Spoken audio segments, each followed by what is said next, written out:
existência de um anticristo, que é contra Cristo e tudo que Jesus faz para nos salvar. E ela diz também, que é muito triste, que esse anticristo ele tem muitos, milhares, milhões de seguidores. E ele tenta arrastar todo mundo para o dragão, para Satanás. Mas essas coisas de dragão, de anticristo, são profecias que estão se cumprindo. E para isso a gente entender, a gente precisa de ler na Bíblia o que está escrito. Vamos ver 2 Tessalonicenses 2, verso 3 e 4. Diz assim: não deixe que ninguém os engane com nada disso, pois antes do dia terá de acontecer a revolta contra Deus e terá de aparecer o perverso que está condenado a ir para o inferno. Quem é o perverso que está condenado para o inferno? Satanás. Ele será contra tudo o que as pessoas adoram e contra tudo o que elas acham que é divino. Ele vai colocar acima de todos e até mesmo vai entrar e sentar-se no templo de Deus e afirmar que é Deus. Nos últimos tempos, estão se cumprindo essa profecia. Vamos ver o que aparece mais sobre ele aqui. Tem 1 João 2, verso 18 e 22.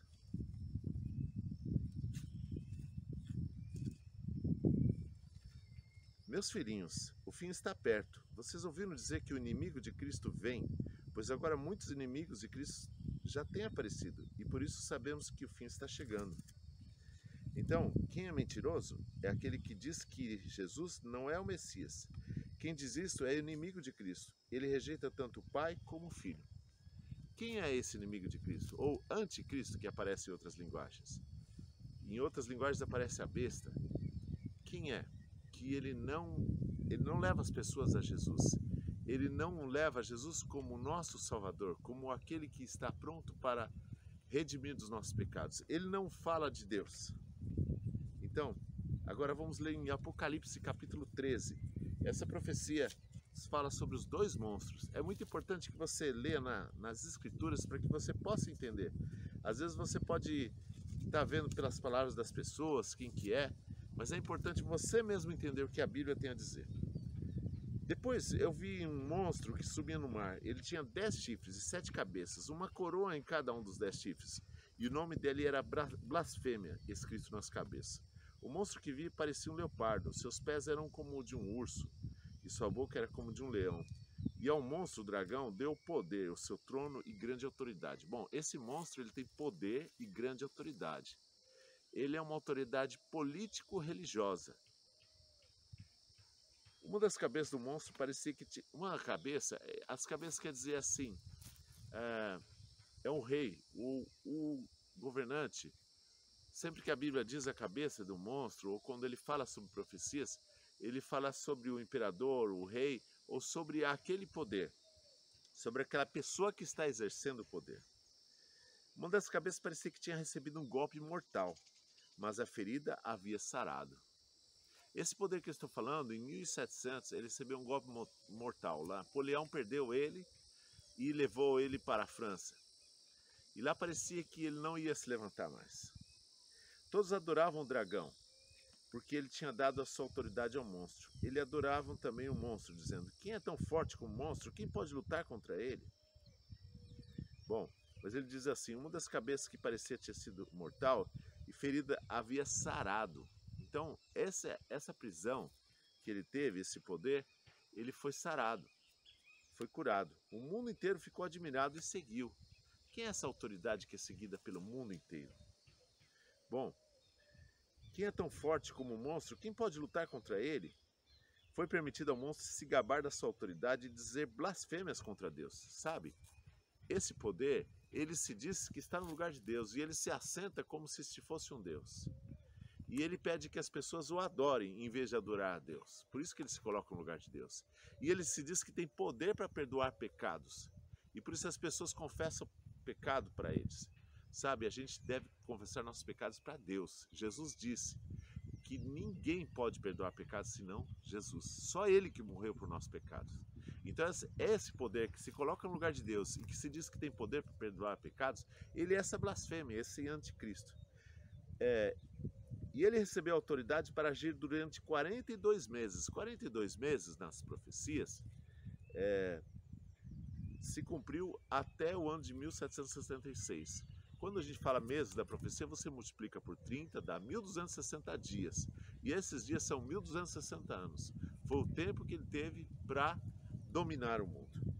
Ele começou a blasfemar contra Deus, contra o seu nome, já estamos no verso 6, contra o lugar onde ele mora e contra todos os que vivem no céu. Foi permitido que ele lutasse contra o povo de Deus e o vencesse. Esse poder, que era uma igreja, ele lutou contra o povo de Deus e venceu. Ele perseguiu muitos cristãos, levou para os calabouços, os cristãos se escondiam nas cavernas, matou muitos cristãos. Hoje eles tentam negar isso e dizer que isso foi uma coisa do passado, um passado sombrio, mas ele continua agindo de outras maneiras. E também recebeu autoridade sobre todas as tribos, nações, línguas e raça. Esse poder está no mundo inteiro. Todos que vivem a terra o adoram, menos aqueles que desde antes da criação do mundo têm o nome escrito no livro da vida. Há um povo que não adora ele, que tem o nome escrito no livro da vida, o qual pertence ao Cordeiro, que foi morto. Portanto, se você quiser ouvir, escute bem isso. Quem tem de ser preso, será preso. Quem tem de ser morto pela espada, será morto pela espada. Isso exige que o povo de Deus aguente o sofrimento com paciência e seja fiel. Então apareceu um outro monstro que subiu da terra. Ele tinha 2 chifres, parecido com os de um carneiro, mas falava como um dragão. Esse outro monstro surge da terra, é um país que surge numa nova terra, que todos os outros monstros que fala da Bíblia surgem do mar, surgem entre muitas nações, surgiu na Europa. E esse surge numa nova terra. Ele fala sobre os Estados Unidos e todas as coisas que fala aqui, fala sobre os Estados Unidos. E ele usava de autoridade o primeiro na sua presença. Forçava a terra e todos os que moram nela a adorarem o primeiro monstro, aquele cuja ferida mortal tinha sido sarada. Sabe, o protestantismo começou a guardar o domingo depois que o poder romano decretou que o domingo era o dia de guarda. E todos eles passaram a guardar o mesmo dia. Isso está adorando o mesmo poder. Eles estão adorando a mesma besta. E aqui diz assim: e os enganou todos os povos da terra, por meio das coisas que lhe foi permitido fazer na presença do primeiro monstro. O segundo monstro predisse a todos os povos do mundo que fizesse uma imagem em honra ao primeiro monstro, que havia sido ferido pela espada e não havia morrido.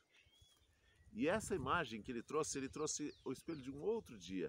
E mesmo o poder romano, ele reconhece hoje no concílio de 1260 que eles mudaram o dia de guarda para o domingo. E todas as igrejas seguem esse mesmo dia de guarda, adorando o primeiro monstro. Ele obrigou todas as pessoas importantes, humildes, ricas e pobres, livres, a terem um sinal na mão direita. Ninguém podia comprar ou vender se não tivesse sinal, isto é, o nome do monstro e o número dele. Isso exige sabedoria. Quem é inteligente pode descobrir o que o número do monstro quer dizer, pois o número representa o nome de um ser humano. O seu número é 666. E assim terminamos Apocalipse 13. Sabe, primeiro você tem que entender que esse poder menospreza a Cristo, se colocando no lugar de Jesus como quem tem poder para perdoar pecados. Sabe, Jesus está no céu, está pronto, te esperando. Você pode pedir perdão pelos seus pecados a qualquer momento. E só Jesus pode salvar, só Ele é nosso intercessor. Você não precisa de ninguém, nem um ser humano, como diz aqui, para você pedir perdão aos pecados e para interceder pela tua vida. É você se arrepender dos seus pecados e pedir para Deus perdão. Jesus tem poder para te perdoar. E só Ele pode salvar. Que você use de sabedoria, que você ouça essas palavras das profecias que estão ditas e você se prepare para o tempo do fim, porque virá o tempo em que você tem que escolher a quem você vai adorar, se é a besta, a sua imagem, ou se é a Deus e a Jesus, e não as coisas que não refletem a Jesus, não ao poder que difama o nome de Jesus. É um poder político que se mistura com um poder religioso. Esse poder que nós não devemos adorar. Que você tenha sabedoria para saber que poder é esse. E você adorar realmente a Jesus, o teu Salvador, que virá nos buscar. Que você esteja preparado para esse grande dia.